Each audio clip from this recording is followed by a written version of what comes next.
on va commencer. Bonjour à tous. Je voudrais vous parler aujourd'hui des télomères de manière assez succincte parce que ça nécessite normalement des topics très très longs. Mais je pense que dans un parcours de santé au XXIe siècle, les médicaments agissant sur les télomères vont de plus en plus s'insérer dans les thérapeutiques et surtout dans les thérapeutiques de prévention. Vous savez qu'à la naissance, vous avez 20 000 gènes, 23 000 gènes exactement. Au bout d'un an, vous avez 1 million de gènes dans votre corps.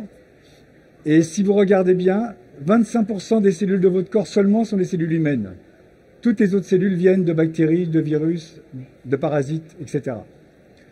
Et chaque jour, un corps humain subit 1 million de millions d'attaques sur son ADN. Donc, il y a des nécessités de réparation. Notre corps est équipé de systèmes de réparation, heureusement, extrêmement actifs, autrement on mourrait très très jeune. Mais un des problèmes du vieillissement, vous allez voir, c'est que ces systèmes de réparation vont se dégrader, vont s'atténuer, et progressivement, ils auront besoin d'aide si on veut les optimiser, si on veut les prolonger. Si vous regardez ces diapositives, vous voyez qu'en fait, ça date, la découverte des télomères, des années 1940 à peu près. On a déjà eu des hypothèses à ce moment-là. La télomérase a été découverte en 1985. Je vais vous donner des détails. Les principales enzymes ensuite après. On s'est rendu compte que les télomérases étaient liées à pouvaient rendre les cellules immortelles à partir des années 98. Dans l'année 2000, on a découvert une protéine qui s'appelait la P53, enfin un gène qui s'appelle la P53, je vais vous en reparler, qui est extrêmement important. Et puis il y a eu le prix Nobel d'Elizabeth Blackburn dans les années 2010, en 2009 exactement, qui a sacré, qui a concrétisé l'importance extrême de la télomérase et des télomères sur la longévité, particulièrement pour les mammifères. Si vous regardez sur PubMed, qui est le serveur où tout le monde va lire ses études, vous avez actuellement pratiquement 34 000 études sur les télomères. C'est pour vous donner l'importance de cette molécule. Donc je vous ai marqué Elizabeth Blackburn, qui a eu ce prix Nobel en 2009. Qu'est-ce que c'est que les télomères? Les télomères, c'est l'extrémité des chromosomes. C'est une zone très hautement répétitive d'ADN qui va servir à la réplication cellulaire. À chaque fois que vous avez une cellule qui est usée ou un groupe de cellules qui est usé, elles vont pouvoir faire des mitoses, je pense que vous vous rappelez de ça, se régénérer, et ceci en partie grâce aux télomères. Mais à chaque fois que vous avez des régénérations cellulaires, le télomère va s'user progressivement. Il va se raboter au fil de votre vie. Et vous savez que la réplication cellulaire, on ne la connaît pas pour tous les organes, mais c'est à peu près 70 fois dans une vie.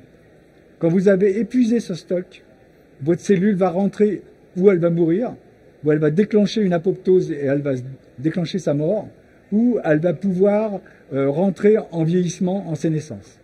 Et là, c'est extrêmement dangereux parce que elle a été extrêmement attaquée, dégradée, et il peut lui arriver des événements malencontreux, comme un cancer par exemple, comme de devenir cancéreux. Il y a dans la télomérase deux enzymes importantes, deux sous-unités, la TERT et la TERC. On les reverra brièvement tout à l'heure, mais en fait c'est une molécule à deux sous-unités. Je vous les mets ici, ça fait comme un espèce d'anneau, comme une espèce de boucle terminale, et vous voyez bien la liaison entre ces deux enzymes. Les télomères jouent un rôle central dans le destin des cellules et bien sûr dans le vieillissement. Les télomères sont très très proches du vieillissement, de l'aging. Ils sont très liés à l'inflammation, évidemment, et ils sont très liés au stress. Et le stress étant lié lui-même à l'inflammation. Et l'aging étant très lié au stress et à l'inflammation. C'est un jeu à 4, c'est comme au bridge, vous avez une table de 4 joueurs, et il y en a un ou deux qui vont essayer de contrôler le système. On peut mesurer les télomères. On peut les mesurer dans le sang actuellement, sur les granulocytes ou les lymphocytes. Malheureusement, on ne peut pas les mesurer dans les organes, mais c'est valable pour tous les paramètres du sang. Quand vous mesurez une glycémie, vous mesurez dans le sang, pas dans l'organe. Quand vous mesurez une hormone dans le sang, vous ne la mesurez pas dans l'organe.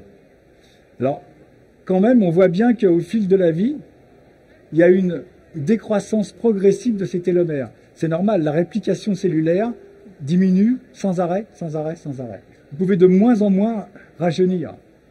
Et on va voir que c'est lié à votre pool de cellules souches. Votre pool de cellules souches, progressivement, il va s'atténuer, il va rétrécir. Donc votre capacité de régénérer va rétrécir avec. Donc vous l'avez ici, mais c'est une séquence qui est avec de la thymine, etc., les TAG. Il n'y a que trois bases qui interviennent dans le télomère, alors que normalement, dans l'ADN, il y a 4 bases. La base qui manque, c'est le C, c'est la cytosine.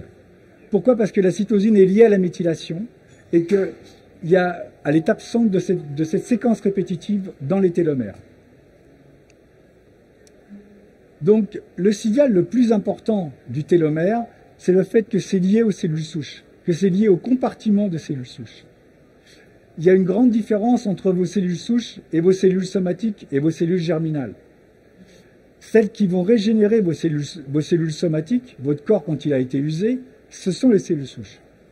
Et les télomères interviennent de manière extrêmement importante sur ces cellules souches, et beaucoup moins sur les cellules somatiques. Les cellules de votre corps ont une faible capacité de régénération des télomères. Les télomères sont surtout importants pour le pool des cellules souches. Donc ça veut dire 2 choses. Ça veut dire qu'il faut essayer de les préserver, ces poules de cellules souches, tout au long de votre vie, le plus possible, et ceci probablement depuis l'âge de 25 ans. Et ensuite, il faut optimiser les télomères à l'intérieur de ces poules pour garder le maximum de possibilités de réplication. Donc ça, c'est quelque chose de très important. Les cellules souches sont drivées par la longueur des télomères. Donc quand vous avez des télomères qui raccourcissent, ben, c'est votre vie qui raccourcit avec. C'est vos capacités pour le futur qui sont en train de rétrécir. Et vous avez des pertes d'histones. Vous savez que les histones, c'est là où est enroulée la chromatine. Et ça modifie immédiatement l'expression de vos gènes. Ça, c'est très, très important. Donc, évidemment, cette boucle peut être ouverte ou fermée. Là, elle va être en train de s'allonger ou de se rétrécir. Et en fait, quand vous perdez vos télomères, vous pouvez les perdre, comme je vous l'ai dit, parce que la réplication, il y a eu trop de réplication. Donc, ça a raccourci le télomère. Ça peut être raccourci aussi par des dommages, par de l'oxydation. Quand vous mangez trop de sucre, quand vous vous exposez aux UV, quand vous dormez pas assez, vous attaquez par l'oxydation votre ADN et vos télomères. Et puis ça peut aussi se produire, malheureusement, par des erreurs de réplication. Il peut y avoir des mutations aussi qui vont détruire, qui vont empêcher l'allongement des télomères. Donc vous l'avez ici avec les étapes 1, 2, 3, et vous voyez qu'il apparaît quelque chose de très important, qui est le gène P53. Ce gène est un gène suppresseur de tumeurs. C'est le plus puissant dans le corps humain. Et ce gène, il est totalement lié à la sénescence, à l'apoptose et au vieillissement. Si vous avez des P53 qui sont modifiés, vous aurez beaucoup plus de cancers dans votre vie. Il y a par exemple des familles où la P53 est modifiée et où tout le monde a un cancer à 40 ans ou à 45 ans. Mais cette P53, elle est extrêmement liée à l'allongement des télomères. Alors évidemment, vous pouvez avoir des mutations par génétique ou épigénétique sur les 2 enzymes, sur chacune des sous-unités des télomères. En fait, quand vous avez un raccourcissement des télomères, ça veut dire que, s'il est très important, ça veut dire que votre âge biologique va être beaucoup moins bon que votre âge chronologique. Vous pouvez par exemple avoir 60 ans, mais que votre âge biologique soit 70 ans, 80 ans. Inversement, vous pouvez avoir 60 ans et un âge biologique réel de 45 ans. Vous avez gagné. Ça, on peut le checker aussi sur la méthylation, par exemple.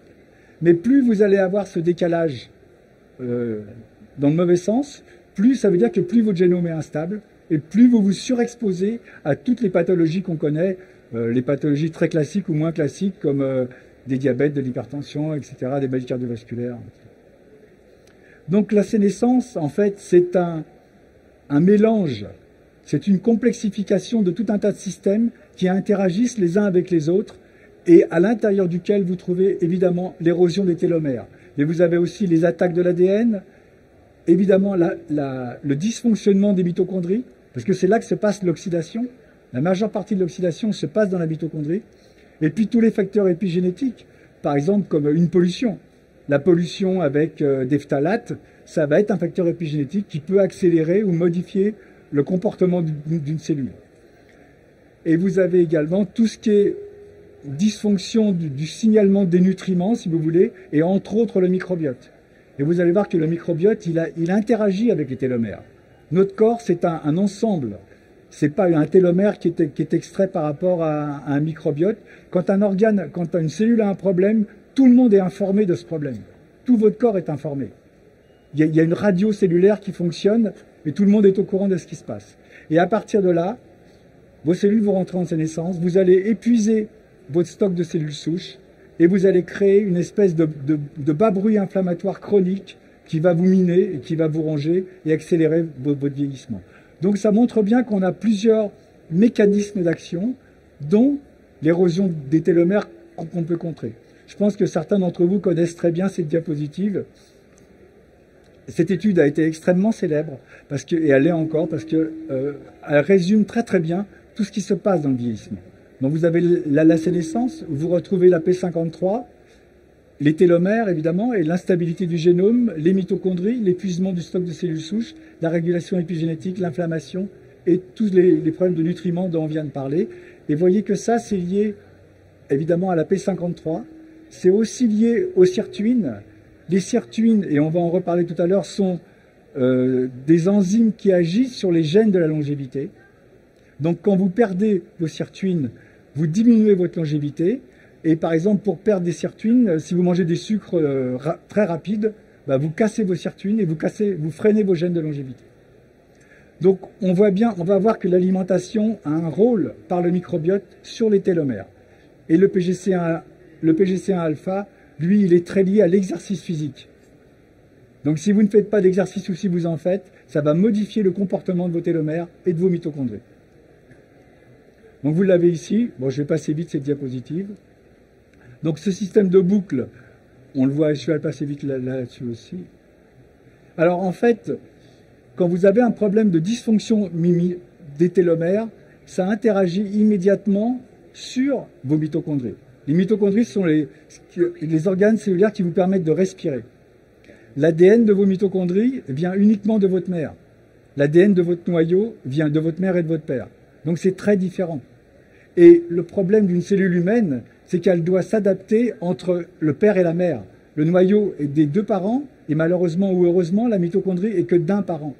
Donc toute votre vie, il doit y avoir une espèce de tolérance entre les deux. Et vous allez voir que les enzymes qui agissent à l'intérieur des mitochondries sont en rapport avec des enzymes des télomères. Évidemment, ça peut créer, quand la mitochondrie est altérée ou oxydée, énormément d'inflammation. Et cette inflammation le microbiote va en être informé, mais également votre système immunitaire. Donc le rôle des télomères, il est extrêmement important, puisqu'il va driver tout le comportement dans le vieillissement. Et ce qu'on sait maintenant, c'est qu'il y a un dialogue entre les mitochondries et les télomères, en permanence. Et ces enzymes vont dialoguer avec les mitochondries pour optimiser ou pas les mitochondries. Donc les enzymes des télomères, les sous-unités des télomères, c'est pas que sur le chromosome, c'est également à l'intérieur du fonctionnement de la respiration cellulaire.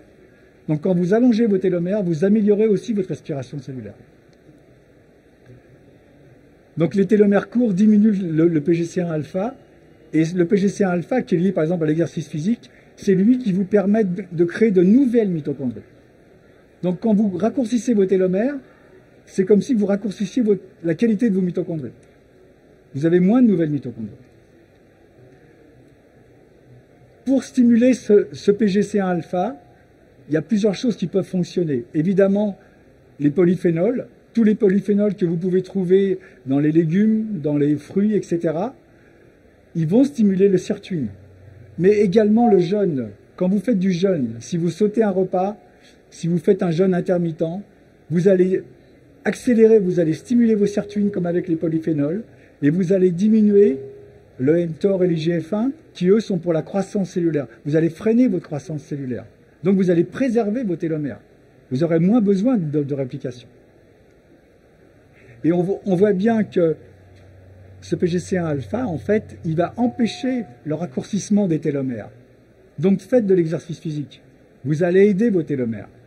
Ils en ont besoin et ils apprécieront.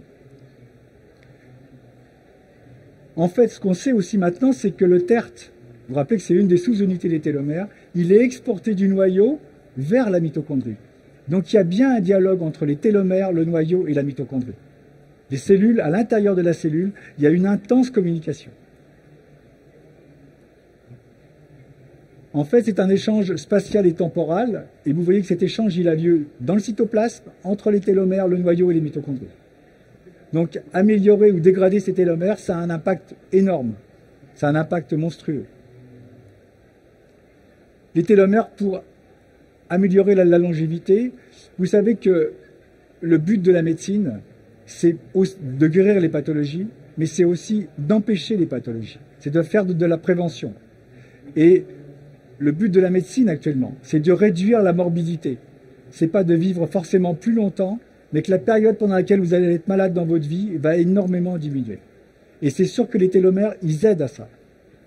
C'est un joker, c'est un outil supplémentaire dans l'arsenal thérapeutique pour vous permettre de réduire votre morbidité, d'avoir le plus d'années possible en bonne santé. C'est évidemment impliqué dans la thérogénèse, dans tous les mécanismes de plaques artérielles, dans les artères coronaires, dans les artères cérébrales, dans la aorte abdominale, etc. Le raccourcissement des télomères va créer un stress qui va favoriser l'accumulation des plaques et la dégradation des lipides. Également, vous savez que les cellules cardiaques ont aussi des cellules souches. Dans tous les organes, il y a des cellules souches. Mais quand vous raccourcissez vos télomères, vos cellules souches sont au repos. Elles ne fonctionnent plus. Elles ne sont pas forcément mortes, mais elles ne peuvent plus se régénérer et donner de nouvelles cellules, de nouveaux cardiomyocytes, par exemple. Et les télomères longs, c'est l'inverse. Donc vous avez intérêt, pour votre fonction cardiovasculaire ou pulmonaire, à essayer de maintenir des télomères longs et avoir des cellules de plus en plus actives. Je l'ai remis ici aussi, mais je vais passer là-dessus. Donc, tous ces signaux autour de la mitochondrie, qu'on a déjà vus, vont aider, en fait, à préserver votre fonction cardiovasculaire. Votre cœur, il est là pour éliminer vos déchets en partie, par la respiration, et capter l'oxygène et distribuer l'oxygène à tous vos organes. Mais vos organes, une fois qu'ils reçoivent cet oxygène, il faut que les mitochondries soient en suffisamment bon état.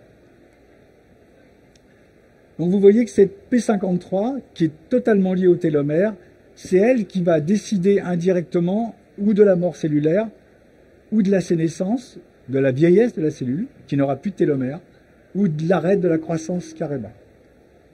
Et c'est également elle qui décide indirectement, c'est une des grandes molécules qui décide indirectement de la cancérisation ou pas de votre cellule. Le stress chronique, et beaucoup de gens dans nos sociétés subissent du stress, et il y en a sans arrêt, il y a eu l'épisode du Covid, il y a les problèmes de travail, il y a les problèmes de famille, etc. Ça va modifier énormément le système immunitaire. Donc ça va modifier énormément la longueur des télomères et la télomérase. Et donc tout ce qui est stress et stress hormones, dont le cortisol, mais c'est des stress physiques ou psychiques. C'est pas forcément un stress physique, ça peut être un stress mental. Ça a exactement le même effet. On connaît dans les nutriments des éléments qui peuvent nous permettre de lutter, que sont entre autres la vitamine D3, des antioxydants, et puis les oméga 3 et l'huile d'olive, entre autres le DHA parmi les oméga 3 qui est extrêmement puissant. Et puis pour lutter contre l'oxydation, contre les espèces oxydatives, ben vous avez évidemment l'activité physique et puis tout ce qui est méditation, relaxation, etc. etc. C'est pas du tout quelque chose de pas important, c'est extrêmement important. Donc je vous l'ai remis ici, mais tant qu'on peut essayer de contrôler ces systèmes, dont les télomères, on va contrôler vraiment le vieillissement. Et vous voyez que le vieillissement, c'est des phénomènes internes, mais ça peut aussi être des phénomènes externes, comme les UV du soleil. Quand vous surexposez votre corps au soleil, vous créez un stress, en fait, cellulaire. Et vous créez des lésions de l'ADN, évidemment. C'est pour vous montrer ici qu'on a parlé des sirtuines, du PGC1 alpha, du mTOR. Vous voyez que la restriction calorique est très importante quand vous vieillissez, même quand vous ne vieillissez pas. vous avez intérêt à être vraiment mince quand vous allez vieillir. Et de commencer assez tôt, particulièrement avant le milieu de l'âge de la vie, avant 50 ans, autour de 50 ans. Et la restriction calorique va aider à l'allongement des télomères. L'allongement des télomères, c'est certaines molécules, on va les voir, mais c'est aussi le fait d'avoir un style de vie pour optimiser ce que vous prenez. Si vous prenez que des activateurs de télomérase et qu'en même temps vous mangez n'importe quoi, vous allez diminuer l'effet des télomérases. Il faut vous adapter à ce qu'on vous donne pour optimiser tout ce que vous pouvez recevoir. Vous voyez ici, entre un être jeune et un être vieux, toutes les différences qu'il y a. Qu'est-ce qui se passe quand vous êtes jeune? Votre corps, il arrive à maintenir l'homéostase, il arrive à maintenir son équilibre dans tous les organes, dans beaucoup de cellules. Il sait contrôler. Quand vous vieillissez, il contrôle de moins en moins bien. Il n'arrive plus à maintenir cette homéostase. Vous le voyez dans le sang, vous le voyez dans des organes, vous le voyez sur votre peau, vous le voyez un peu partout. Sur votre sommeil. Le problème de la mesure des télomérases qu'on a actuellement, c'est que je vous l'ai dit, c'est dans le sang et pas dans les organes. Ça sera génial le jour où on pourra l'avoir dans les organes. Qu'est-ce qui peut augmenter les télomères et les diminuer? Qu'est-ce qui peut les diminuer? On l'a vu, c'est le vieillissement, le stress oxydatif, le stress tout court, le phénomène de glycation. La glycation, c'est quand vous mangez des sucres rapides, par exemple, ou quand vous mangez du barbecue. Quand vous prenez une viande de barbecue, ça représente un mécanisme de glycation. Et puis, tous les travaux de nuit. Les gens qui travaillent de nuit, par exemple, qui ont des horaires décalés, sont surexposés à l'érosion des télomères. Qu'est-ce qui peut augmenter vos télomères? Évidemment, la mélatonine, le sommeil, la vitamine D, l'ocytocine, on va le voir, l'exercice physique, je vous l'ai dit, quelques molécules très importantes comme les polyphénols et surtout la metformine et la berbérine, d'autres molécules venant directement des plantes comme l'astragale, le ginkgo biloba et les oméga 3. Ça, je vais passer. Je ne sais pas si vous avez vu l'étude des jumeaux dans l'espace. Il y a un astronaute qui avait un jumeau sur Terre. Donc ils ont étudié les deux jumeaux, un qui est resté sur Terre, l'autre qui est parti dans l'espace. Celui qui est parti dans l'espace, il a vu un allongement de ses télomères. Et quand il est rentré sur Terre, ça s'est arrêté immédiatement. Ça, c'est un des bons effets de la navette spatiale.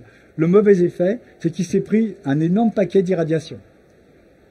Donc c'est comme si le corps cherchait à rattraper, par l'allongement des télomères, l'irradiation qu'il avait prise. Donc il y a un phénomène d'échappement avec les télomères. Ça, on voit bien que ça permet d'échapper au vieillissement, à une partie du vieillissement. Vous l'avez ici, l'étude est absolument géniale, et elle continue. Voilà. Donc le raccourcissement des télomères s'arrête quand la personne revient sur Terre, et ce mécanisme d'allongement des télomères, il est indépendant de la durée de la mission. Que le gars reste 6 mois ou 8 jours, il va avoir le même allongement des télomères. C'est le fait peut-être de l'apesanteur qui fait ça, on ne sait pas encore. La vitamine D, c'est sûr que la vitamine D est quelque chose qui permet de corriger le raccourcissement des télomères. Un mécanisme important, c'est que quand vous avez une dysbiose intestinale, quand vous avez une perturbation de votre microbiote, que ce soit un SIBO ou un côlon irritable, etc., ça va favoriser énormément le raccourcissement des télomères. Et à partir de là, ça va également impacter votre pool de cellules souches. Donc c'est beaucoup plus... Les perturbations du microbiote sont beaucoup plus graves que ce qu'on pourrait croire. Ça a vraiment des impacts importants sur des mécanismes génétiques cachés et sur le pool de cellules souches. Le travail de nuit également. On néglige beaucoup l'impact du travail de nuit sur la longévité, sur la qualité de vie. Mais les gens qui travaillent de nuit, qui ont des horaires décalés sans arrêt ou qui changent d'horaire sans arrêt, ils sont très impactés au niveau génétique. Il y a beaucoup plus de cancers, de diabète, de maladies cardiovasculaires, etc. Il faut savoir que les œstrogènes, l'œstradiol, le traitement de la ménopause ou le traitement de l'andropause, les œstrogènes entre autres sont des molécules extrêmement puissantes pour favoriser l'allongement des télomères. Donc il y a une grande différence entre les femmes ménopausées traitées et non traitées. Et l'avenir est certainement, sûrement, à l'allongement des traitements de la ménopause. Parce que quand les femmes mouraient à 60 ans, on pouvait se passer de traitement de la ménopause. Maintenant, l'espérance de vie est 90 ans. Ça s'accroît tous les ans. On ne pourra pas vivre 40 ans ou 50 ans sans hormones. C'est pas possible. Ça provoque tellement de dégâts, c'est ce qu'on voit actuellement. Hein. Mais les femmes traitées ont beaucoup moins de pathologies parce que, entre autres, ça allonge leur télomère. Les oestrogènes sont les hormones les plus puissantes. C'est 1000 fois plus puissant un oestrogène qu'une testostérone. C'est l'hormone la plus puissante au monde parce qu'elle est faite pour donner naissance au futur de l'humanité, pour avoir des enfants. Donc c'est normal qu'elle ait une puissance incroyable sur les télomères. La mélatonine aussi. Le sommeil, c'est le moment où votre corps se répare, que ce soit le cerveau ou vos organes périphériques. C'est là que les attaques se sont faites dans la journée et la nuit c'est fait pour dormir et parce que c'est fait pour réparer. Et c'est là que vous pouvez maintenir une certaine longueur de télomère grâce à un sommeil correct. Donc essayez de préserver votre sommeil en vieillissant, c'est capital. Si on regarde le rôle de la mélatonine, vous savez que la mélatonine, le sommeil est très puissant contre les cancers. Et l'inverse est vrai aussi. Mais pourquoi? Parce qu'entre autres, ça maintient la longueur des télomères. Ça stabilise la télomérase. Donc je vous ai mis avec le vieillissement. Bon, ça, vous l'avez déjà vu. Celle-là, on va passer. Donc, on voit ici que la télomérase, en fait, c'est totalement lié à l'inverse de l'inflammation. Quand vous avez suffisamment de télomérase, vous avez moins d'inflammation. Et si vous avez de l'inflammation pour une polyarthrite rhumatoïde, ou parce que vous avez du diabète, ou je ne sais pas quoi, vous allez raccourcir vos télomères. Ça va favoriser le raccourcissement de vos télomères. Le cortisol aussi, c'est absolument évident, on l'a vu, mais dès que vous avez du cortisol qui augmente par un stress même ponctuel, immédiatement, vous raccourcissez vos télomères. Quand vous avez un stress, l'hormone qui baisse le plus dans la salive, c'est la testostérone. Or, on a vu que testostérone et oestrogène, ça augmentait les télomères. Donc les stress courts et rapprochés ou les stress longs sont très délétères pour les êtres humains. C'est pour ça que la méditation a autant de succès maintenant. Si vous regardez maintenant, pour contrôler tout ce qu'on a vu, tout ce schéma qu'on a vu, l'espèce de roue qu'on a vu au début, il y a deux molécules qui sont extrêmement intéressantes, qui sont la berbérine et la metformine. La metformine, je pense que vous en avez entendu parler, c'est une molécule qui est géniale, qui est donnée chez les antidiabétiques, mais qui a énormément d'autres propriétés, entre autres contre le vieillissement, et pour favoriser une bonne longévité. Il y a beaucoup moins de cancers sous metformine, il y a beaucoup moins de maladies cardiovasculaires, de maladies cérébrales, neurodégénératives, etc. Il y a des milliers d'études qui ont été publiées là-dessus maintenant, et ça devient un vrai médicament anti-âge. Ce qu'il faut savoir, c'est que la berbérine est quasiment similaire à la metformine.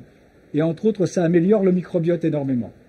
La berbérine, c'est tiré des plantes, et ça a quasiment les mêmes effets que la metformine. Donc on peut utiliser l'un ou l'autre pour stabiliser nos télomères et entre autres lutter contre tous ces mécanismes. Donc on voit ici que la berbérine est un outil facile à utiliser, vraiment pas cher, qui va être capable d'améliorer la longueur des télomères et de combattre une partie de tout ce dérèglement qu'on a en vieillissant au niveau nutrition, sommeil, exercice physique, si on prend du poids et surtout de la dérégulation de l'ADN. En fait, on a 3 gènes de longévité, 3 grands mécanismes qui sont le mTOR, qui est pour la croissance, mais qui lui nous est très défavorable, les sirtuines, on l'a vu, qui sont stimulés par les polyphénols et le jaune, et le système AMPK, ce système AMPK qui préserve le fonctionnement cellulaire, qui évite la surchauffe cellulaire, il est très stimulé par la berbérine et la metformine. Qu'est-ce qui peut dérégler notre horloge centrale? Et on l'a vu tout à l'heure, tous ces mécanismes-là vont dérégler notre horloge centrale, donc vont dérégler nos télomères. Le stress, le diabète, évidemment, toutes ces pathologies qu'on a en vieillissant, y compris les maladies mentales. C'est pas que physique, le vieillissement. Bon, ça, je vous l'ai mis ici, mais c'est un peu compliqué, mais c'est la méthylation. La méthylation, vous savez, c'est la stabilisation du code génétique, c'est la stabilisation de vos gènes. On vit à peu près avec 1% de nos gènes seulement. Tout le reste, c'est non-codant. On ne sait pas pourquoi. Enfin, on appelle ça non-codant parce qu'on ne comprend pas, mais on vit avec très peu de choses, en fait. Et ce très peu de choses, il faut vraiment le préserver, essayer de le choyer. Vous voyez que vos reins sont très importants dans le fonctionnement, entre autres des télomères. Vous retrouvez la glycation, votre intestin, certaines vitamines, etc. Méfiez-vous des gens qui ont une homocystéine élevée. L'homocystéine, elle est ici. Elle est totalement liée à la méthylation, à la protection de votre code génétique. Quand vous avez un homocystéine qui est élevé par un manque de vitamines, par exemple, ou parce que c'est génétique, ça va favoriser l'attaque d'une des sous-unités de la télomérase. Ça va favoriser la déméthylation. Vous savez que quand vous vieillissez, vous déméthylez de plus en plus. C'est pour ça que vous allez de plus en plus vers les pathologies. Mais ce TERT, il est très sensible à la déméthylation. Et ça, c'est totalement corrélé au taux d'homocystéine. Donc essayez pour vos patients qu'ils aient un taux d'homocystéine autour de 8. Vous trouvez des gens avec 120, 200.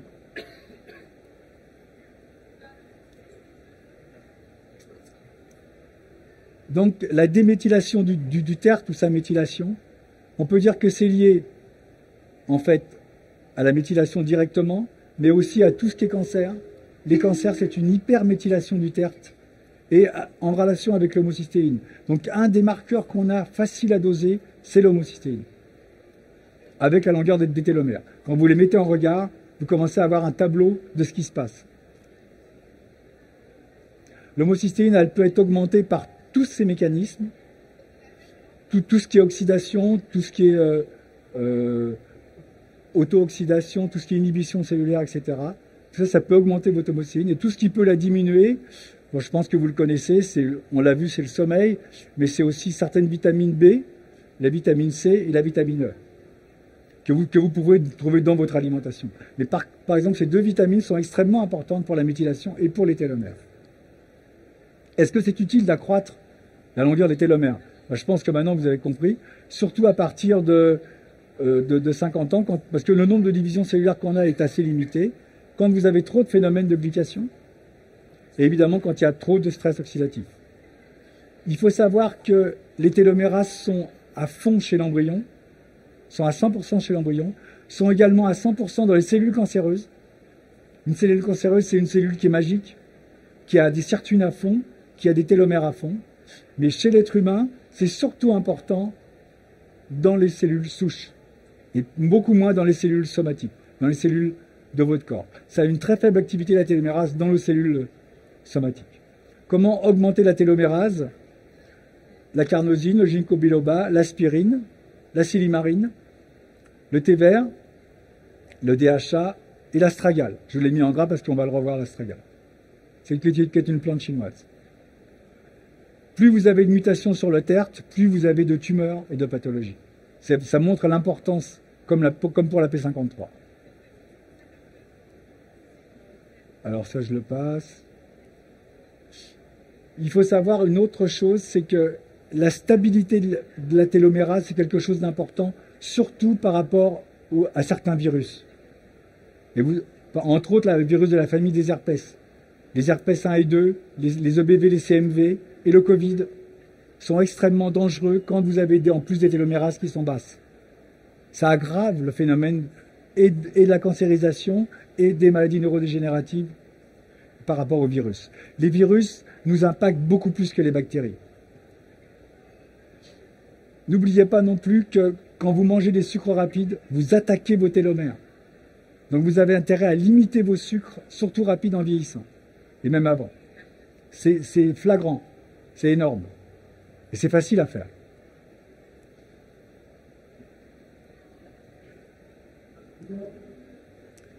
Évidemment, dans les maladies comme le diabète, le syndrome métabolique, etc., il y a un raccourcissement des télomères. Il y a des facteurs sur lesquels on ne peut pas beaucoup agir. L'âge, le sexe, la génétique. Un peu, pas beaucoup. Par contre, on peut beaucoup agir là-dessus. Vous pouvez agir sur votre triglycérides, vous pouvez agir sur votre poids, sur votre tension, sur votre mode de vie. Ça, c'est facile. C'est à la portée de votre main. C'est pas inéluctable. On a quelques marqueurs qu'on peut faire chez les patients. Triglycérides, l'HbA1c, le HOMA, l'indice de masse corporelle. C'est des choses que tout le monde peut contrôler. C'est à la portée de n'importe quel être humain. Il faut savoir que quand vos télomères raccourcissent, c'est votre cerveau qui raccourcit aussi. Comme avec l'HbA1c. Plus votre HbA1c est élevé, plus votre cerveau est petit. Et plus votre hippocampe est petit. GDF15, je vais passer là-dessus. Donc, on sait maintenant, il y a beaucoup d'études qui sont sorties, que, c'est 2020, c'est là que la metformine et la berbérine diminuent toutes les marques du vieillissement. Et contrôlent les marques du vieillissement. Ça, je vous ai mis une molécule, une plante qui contient beaucoup de berbérine. Je vous ai mis la molécule de metformine et la molécule de berbérine. Ce sont deux molécules qui contrôlent le raccourcissement des télomères. On va passer vite là-dessus. Ça protège. Alors évidemment, ce qu'on commence à faire maintenant, c'est qu'on commence à comparer de plus en plus chez les patients l'âge biologique par rapport à l'âge chronologique. Et on voit des différences flagrantes, et on voit aussi que les patients, on peut les récupérer avec un âge biologique plus long que leur âge chronologique et les redescendre en dessous de leur âge chronologique. Moi, je le fais chez des patients et ça fonctionne. Qu'est-ce qu'on peut mesurer? Je vous les mets ici. On peut mesurer la longueur des télomères. L'épigénétique clock, c'est tout ce qui concerne la méthylation, en fait. Et puis, tous les marqueurs métaboliques qu'on a, que je vous ai montrés. Donc, on a beaucoup de moyens de regarder ça. C'est pas parfait, mais on a déjà une vue assez panoramique de ce qui se passe dans un corps humain. Et on a des leviers pour modifier tout ça. Et il ne faut pas hésiter à modifier ces leviers. Bon, je vous les mets ici. Entre autres, la filtration rénale est extrêmement importante. Des hormones comme la T3, le cholestérol, l'homocystéine, etc. Ces tests-là nous permettent d'avoir une vue assez fine de ce qui se passe même au niveau télomère et génétique. Indirectement, évidemment. La méditation, c'est une étude qui a été faite sur 3 mois de méditation, 6 heures par jour. Bon, c'est beaucoup, 6 heures par jour, il faut avoir le temps. Mais ça a quand même beaucoup amélioré, en fait, la longueur des télomères. Ça, je vous l'ai mis. Alors, ce qu'il faut bien se rappeler, c'est que les télomères, c'est la signature de vos cellules souches. Ça signe votre pool de cellules souches. Où il en est. Il y a des SNP, évidemment, malheureusement, il y a des SNP différenciants. Il y a des gens qui sont favorisés et défavorisés par rapport aux deux sous-unités. Il y a des gens qui ont des bonnes télomérases et il y a des gens qui ont des télomérases. Et il y a des gens qui ont des télomérases d'extrêmement mauvaise qualité qui vont vieillir en accéléré beaucoup plus vite. Voilà, je vous l'ai mis ici. Vous voyez qu'on est très inégaux, comme pour tous les gènes. Il y a des gens très favorisés, il y a des gens vraiment défavorisés. La télomérase et le Covid, il est sorti des études, et vous allez bien voir l'impact des virus sur les télomères. C'est valable pour l'herpès. Hein. Vos patients qui ont un herpès labial, ça veut dire qu'il est en réplication, ça attaque leur télomère. C'est sûr. Vous l'avez ici. Hein, quand vous regardez le delta par rapport à l'âge sans Covid et avec Covid, vous voyez que ces gens-là, ils vieillissent en accéléré. Donc ils ont intérêt à essayer de se rattraper. Vous l'avez encore ici. Ils vont changer de catégorie. Vous l'avez encore ici. Vous voyez que la longueur de leur télomère, elle est terriblement impactée. Ça peut se rattraper. Mais il faut surveiller vos patients post-Covid. Surtout les Covid longs. Si c'est des gens jeunes, si c'est par exemple des femmes sous oestrogène, ça ne craint pas grand-chose. Mais quand vous avez un patient de 60 ans ou une femme après 50 ans qui a eu un Covid sans traitement de la ménopause, sans traitement de l'andropause, l'impact télomérique est grand. L'ocytocine, vous connaissez l'ocytocine? C'est l'hormone de l'amour, c'est l'hormone du rapprochement quand la mère accouche pour son enfant, etc. C'est l'hormone de l'affection, en fait, entre les humains. Il y a des gens qui en ont, il y a des gens qui n'en ont pas.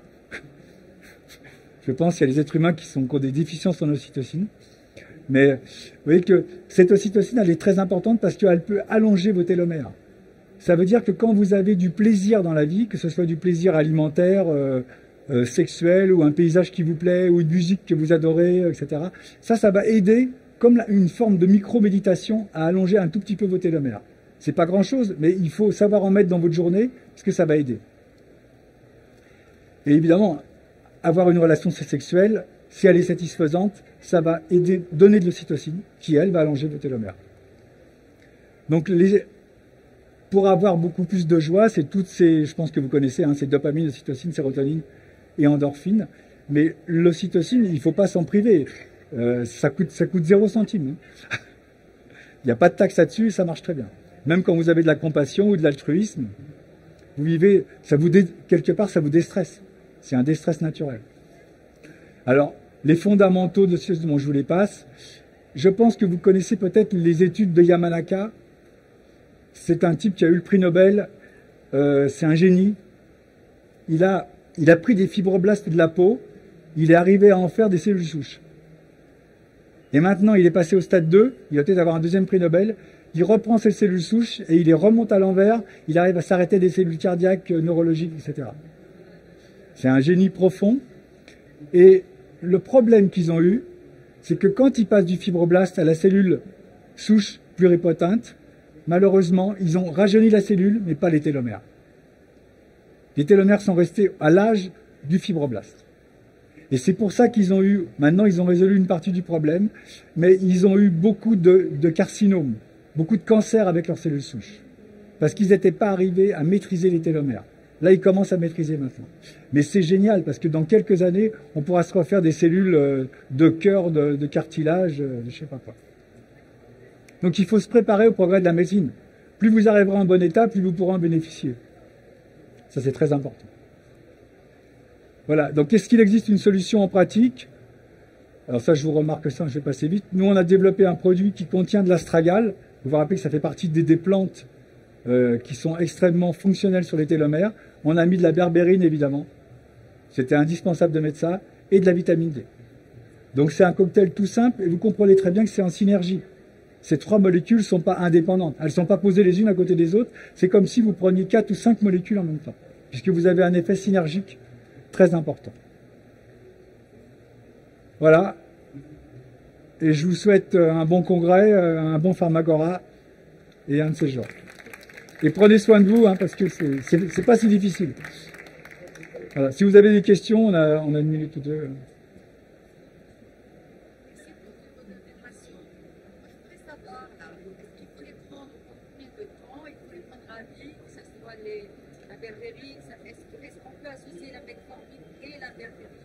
On peut associer les deux. C'est souvent inutile, mais on peut associer les deux. Oui, bien sûr. Oui, c'est du long cours. Non, il n'y a pas besoin. Avec berbérine, metformine, il n'y a pas du tout besoin de faire des fenêtres thérapeutiques. Il n'y a pas de surdosage. Votre corps va prendre ce qu'il a besoin, parce que c'est par voie orale. Non. Non, vous pouvez prendre de 1 à 4 comprimés, à 4 gélules par jour sans problème. C'est même, ça dépend après de votre style de vie. Si vous appliquez un peu de restriction calorique, si vous faites un peu d'exercice physique, etc., vous pouvez en prendre moins, mais il faut en prendre longtemps. C'est comme l'exercice physique ou la restriction calorique. Si vous la faites une fois tous les 6 mois, ça ne sert à rien.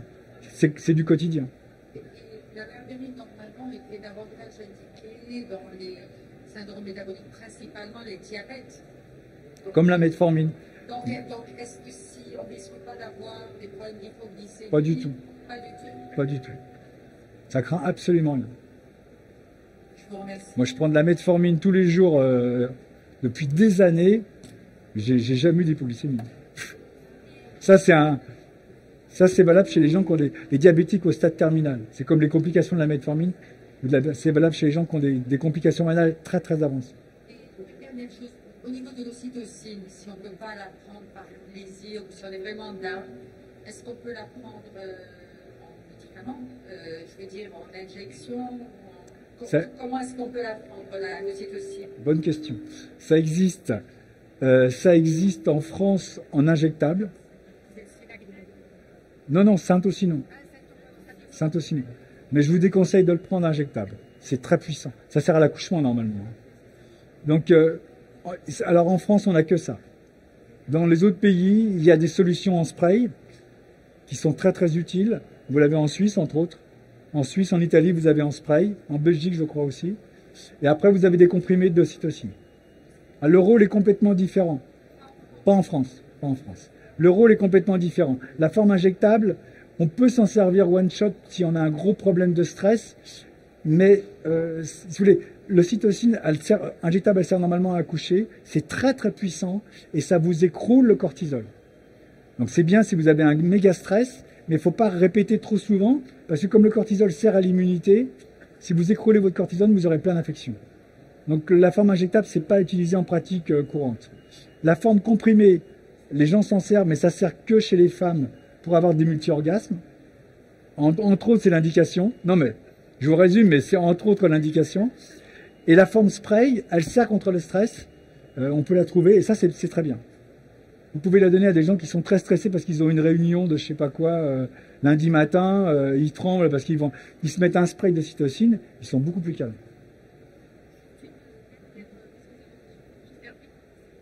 Est-ce que vous avez parlé valable aussi pour les zonages, je suppose. Le zona, c'est un herpès. Hein. L'HPV du col, c'est un herpès. EBV, CMV, herpès 1 et 2, HPV, Covid, tout ça. Les anciens Covid, vous avez intérêt à les mettre sous ça, ou berbérine, vous avez intérêt. Parce qu'ils ont raccourci le temps. Moi, j'ai eu le Covid. Hein, bon, je m'en suis bien tiré, mais j'avais mes télomères avant, j'ai fait mes télomères après. Et ça y est, il remonte là. Mais c'est pour vous dire, parce que votre corps, il lutte énormément. Il est obligé de régénérer des cellules qu'il n'avait pas prévu de régénérer. Je dis pas. Voilà. Vous avez parlé de traitement de la ménopause. Est-ce que ça peut aussi s'appliquer aux personnes qui ont eu des cancers? Non. Donc il n'y a aucun, que ce soit cancer mélanome ou autre, il n'y a aucune possibilité. Ah, mélanome? Oui. Non, je parlais de cancer du sein. Non. Ah non, je parlais en règle générale des cancers de mélanome. Ah, ça dépend du type de cancer. D'accord. Il y a beaucoup de gens qui peuvent en bénéficier. Entre autres, même chez les femmes qui ont eu des cancers du sein, il y a des solutions, il y a des jokers comme le raloxifène.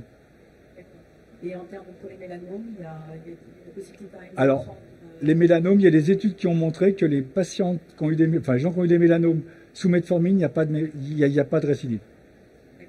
On ne sait pas trop pourquoi, mais il n'y en a pas. Même sur le long terme, sur 20 ans, il n'y a rien. Merci. Berbérine, je ne sais pas, je n'ai pas regardé. Il faudrait regarder berbérine et mélanome. J'ai entendu dire que l'astragale, pour les personnes qui ont des cancers, c'était quand même un peu conseillé. Oui. Ça dépend quel cancer et où vous êtes par rapport à votre cancer, si c'est un an après ou 10 ans après. D'accord, merci. Bonjour, je suis Carlo, conférencier. Je voudrais en fait avoir un peu de détails sur le mécanisme d'action. Est-ce que vous avez des mécanismes d'action bien développés? De l'astragale? C'est astragale, berbérine. Oui, je vous ai expliqué, c'est tout ce que j'ai expliqué là. Enfin, je n'ai pas mis les mécanismes d'action profondément, mais ça agit sur AMPK, sur sirtuine, etc. Ça réduit l'inflammation dans les mitochondries, ça réduit le stress oxydatif, qui favorise le dialogue du tertre, par exemple, avec du noyau à la mitochondrie. C'est comme ça que ça agit. En fait, ça réduit les cofacteurs qui, eux, empêchent l'allongement du fonctionnement de la télomérase. Comme ça que ça marche. C'est de la génétique et de l'épigénétique. Et en même temps, c'est-à-dire par exemple, quand vous réduisez vos calories ou vous faites du sport, c'est un facteur épigénétique qui va. Voilà. La vie, c'est des molécules, mais c'est-à-dire que c'est sûr que si vous prenez ce genre de produit et que vous faites du sport, vous êtes mince, c'est bon. Si vous êtes obèse, vous mangez du Coca-Cola, vous allez moins bénéficier du produit. C'est vertueux en fait. Plus vous êtes bien, plus vous allez être bien. Et l'inverse, c'est vrai, quoi.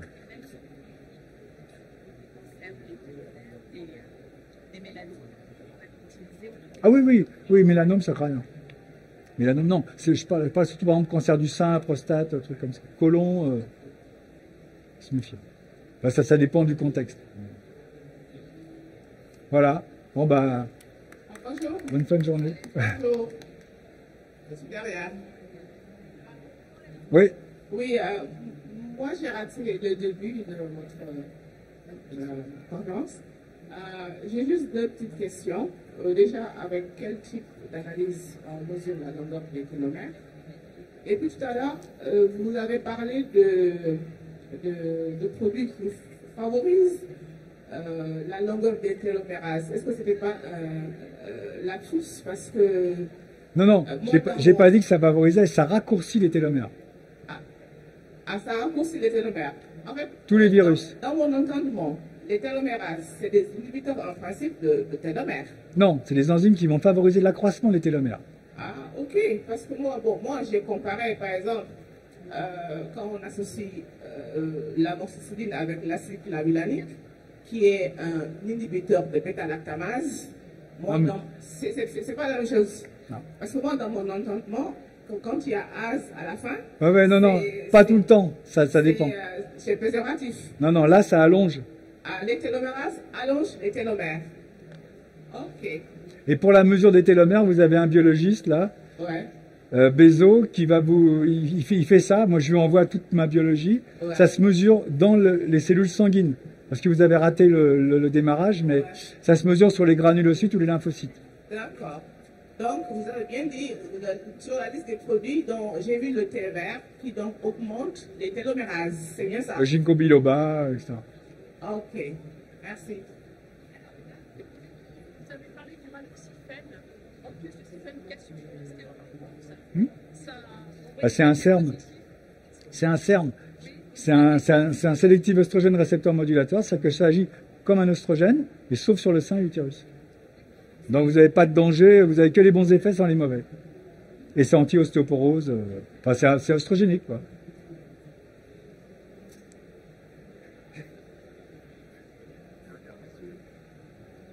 Et à partir de quel âge ça peut venir de... Et il faut que j'arrête là.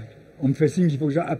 Probablement avant 50 ans. Il faudrait commencer avant la ménopause, avant l'andropause. Il faut se préparer à la cassure des 50 ans. Je dis ça comme ça, c'est une chute même, mais bon, disons une cassure, quoi. Voilà. Grande marche, quoi. Voilà. Bonne fin de congrès.